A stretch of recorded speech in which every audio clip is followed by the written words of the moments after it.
My anxiety, I think, also comes from that. And then my anxiety is also a separate kind of sort of thing. So the following summer, after that, I decided that I did not want to think about any of the things that happened to me, because we as human beings right now, we have been programmed to not deal with our bullshit. And our society has not created us to deal with our bullshit. So I decided not to deal with my bullshit. And instead of dealing with it, I drank. And instead of dealing with it, I partied. And instead of dealing with it, I did everything but talk about it. And while doing all of this, I did everything that I could to feel invincible.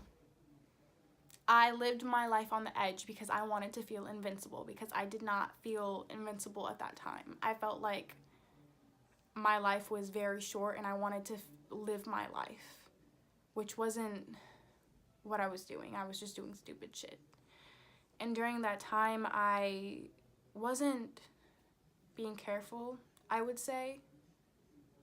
And what I say that follows is not, I'm definitely not blaming myself for what happened. I'm definitely not putting anything that happened to me on myself, because I know better. At this moment, I know better. Right now, I know better that it was not my fault. And the situation was not my fault. And nothing that I could have done would have prevented it. But during the summer, I was raped. And I did not deal with that either. I was in a position that maybe it could have possibly I don't know. You know, at this point, there's nowhere to really place blame, because I don't know. It's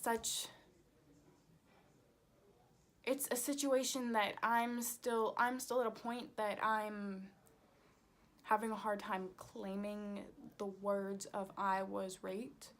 And that's where I'm at right now. And this is a journey, so right now I'm just at the point where I can say I was raped, and I can acknowledge that. And I just mentally know if I only know what I would tell somebody else about it if they were in the situation. So I'm trying to sort through my own feelings and then what I would tell somebody else. But I don't know exactly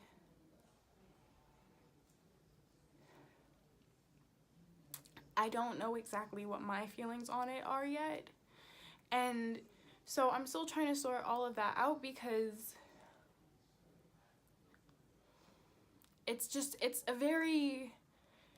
because if this were to have happened to my friend, and my friend were to come to me and say, you know, I was raped because I wasn't being cautious and I wasn't in the right place or time, I would say no, because this person should have known better and should not have put their hands on you.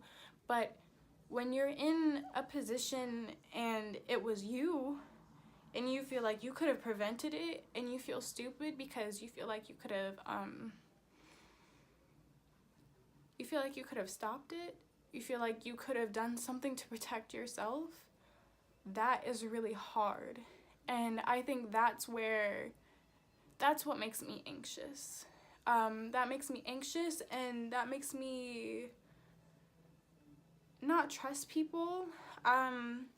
It makes me anxious with people. It makes me anxious in all sorts of social situations. I don't really leave my house anymore.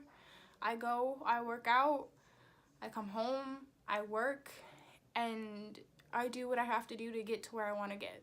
And that's it at this point, because I know I can't handle to do anything more, because I'm too anxious to do any more at this point.